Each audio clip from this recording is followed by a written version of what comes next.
겨울만 되면 허리나 무릎이 시리고 올해는 뼈가 유난히 약해진 것 같아 이런 느낌 드시죠? 그게 그냥 기분 탓이 아닙니다. 겨울은 골다공증이 악화되기 쉬운 계절이에요. 골다공증이 무서운 이유는요. 통증도 없고 특별한 증상도 없기 때문이에요.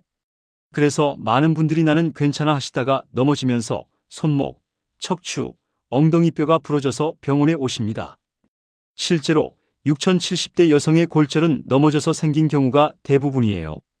넘어졌을 때 뼈가 부러지면 회복도 오래 걸리고 심하면 걷기 어려워지기도 합니다. 뼈는 그냥 딱딱한 막대가 아니에요. 현미경으로 보면 스펀지처럼 구멍이 송송 뚫린 구조랍니다. 그 구멍이 적당히 있어야 뼈가 부드럽고 충격을 잘 흡수할 수 있죠. 그런데 나이가 들면서 그 구멍이 점점 커지고 많아지는 거예요.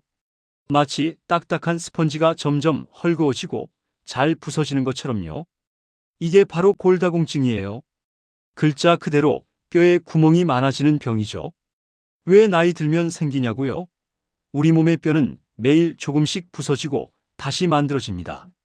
젊을 땐 새로 만드는 속도가 더 빠르지만 60세가 넘어가면 부서지는 속도가 더 빨라져요. 특히 여성분들은 폐경 이후에 갱년기에는 에스트로겐이라는 호르몬이 줄어들면서 뼈가 급격히 약해집니다. 그래서 여성분들이 남성보다 골다공증이 4배에서 5배 많아요. 이런 이야기 들어보셨죠? 뼈 튼튼하려면 흰 우유 하루 한 컵씩은 꼭 마시자. 그런데요. 놀랍게도 요즘 의학 연구에서는 우유만 마셔서는 뼈가 튼튼해지지 않는다는 결과가 점점 더 많이 나오고 있습니다. 평생 우유를 마셨는데 병원에서 골밀도 검사를 했더니 골다공증 초기라는 말 들으신 분들 이야기 들어보신 적 있으실 겁니다. 그 이유가 바로 흡수율 때문입니다. 우유에 칼슘이 많긴 해요. 하지만 그중 몸에서 실제로 흡수되는 건 약 30% 정도밖에 안 된답니다. 즉, 10을 먹으면 3만 몸에 남는 거예요. 게다가 나이가 들수록 위산이 줄어들기 때문에 칼슘 흡수는 더더욱 어려워집니다. 자, 그럼 우유보다 더 좋은 건 뭐가 있을까요? 오늘은 제가 진짜 뼈에 도움이 되는 진짜 칼슘 음식 3가지를 알려드릴게요. 이건 의사 선생님들이 실제로 추천하시는 내용이에요. 첫 번째 음식은 통깨입니다. 여러분 밥상에 늘 올라오는 깨소금 있죠? 그거 그냥 장식이 아니에요. 통깨 한 숟가락에 칼슘이 무려 90mg이나 들어있습니다. 그리고 흡수율은 우유보다 높은 40% 정도예요. 단, 중요한 점은 껍질이 있는 통깨를 써야 합니다. 요즘은 껍질 벗긴 깐깨가 많은데 껍질이 있어야 칼슘이 풍부하거든요. 방법은 간단해요. 밥 먹기 전에 깨를 갈아서 밥이나 반찬 위에 톡톡 뿌리기.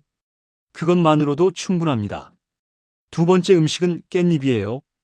여러분 깻잎 좋아하시나요? 쌈 싸 먹어도 맛있고 무쳐 먹어도 향이 좋죠.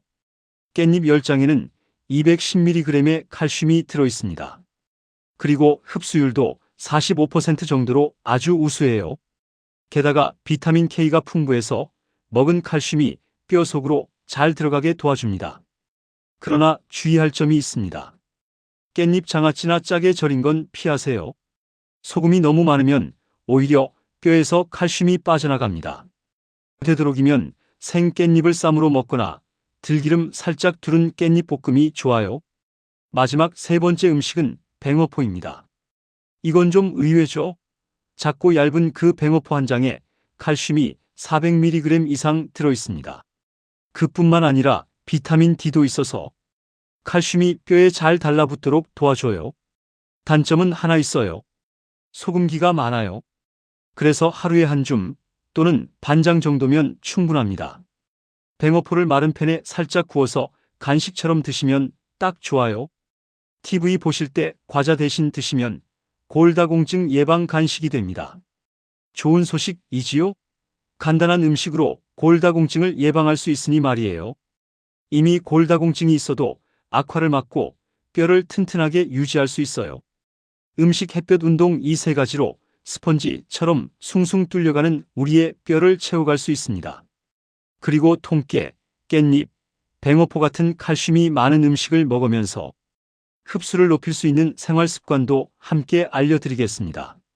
어떻게 하면 먹은 칼슘이 몸에 잘 흡수되나? 그게 중요하니까요.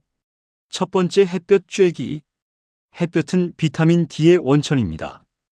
우리 몸은 햇볕을 받아야 비타민 D를 만들어냅니다. 먹은 칼슘이 뼈로 잘 흡수돼요. 그런데 겨울엔 날도 흐리고 춥다고 옷을 꽁꽁 싸매서 밖에 잘 안 나가시죠? 그러니 햇볕을 거의 못 쬐게 됩니다. 결과적으로 비타민 D가 떨어지고 칼슘이 뼈로 잘 들어가지 못해서 뼈가 점점 약해지는 거예요. 겨울은 칼슘이 몸속에 들어가기도 뼈로 가기도 힘든 계절이에요. 얼굴, 팔이나 다리를 15분에서 20분만 햇볕에 노출시키면 충분합니다. 추우면 오전 11시에서 오후 2시 사이에 따뜻할 때 잠깐이라도 좋아요.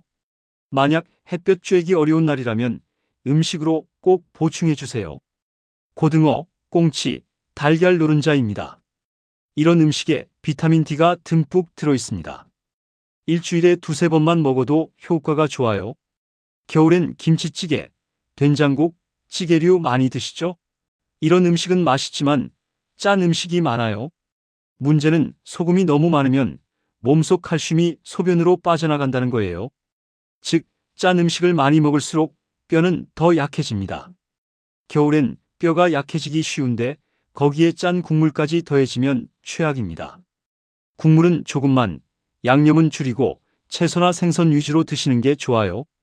통깨, 깻잎, 멸치, 뱅어포, 달걀 노른자, 고등어 이런 음식들은 칼슘과 비타민 D가 풍부해서 겨울철 뼈를 지켜주는 천연 보약이에요.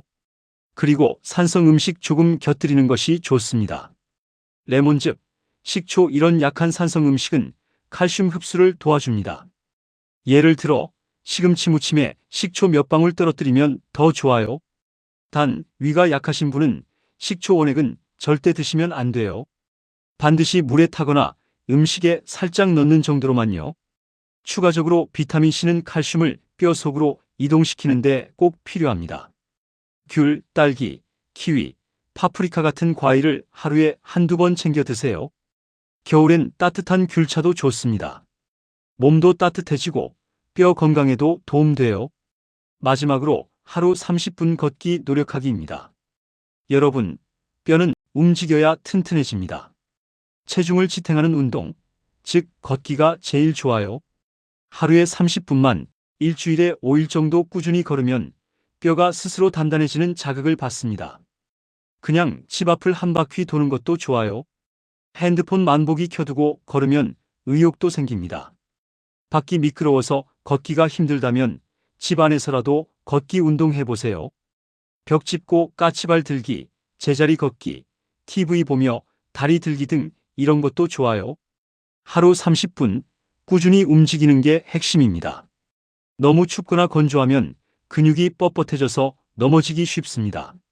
실내 온도를 20도 내외로 유지하고 가습기도 살짝 틀어주세요. 겨울은 뼈 건강의 적입니다.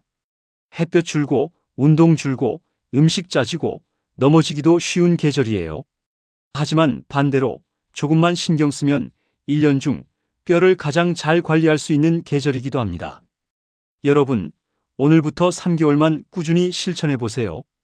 병원에서 골밀도 검사하실 때, 지난번보다 좋아졌네요? 이런 말 들으실 수도 있어요. 건강한 뼈는 하루아침에 만들어지지 않아요. 매일 조금씩 쌓이는 습관이 뼈를 지켜줍니다.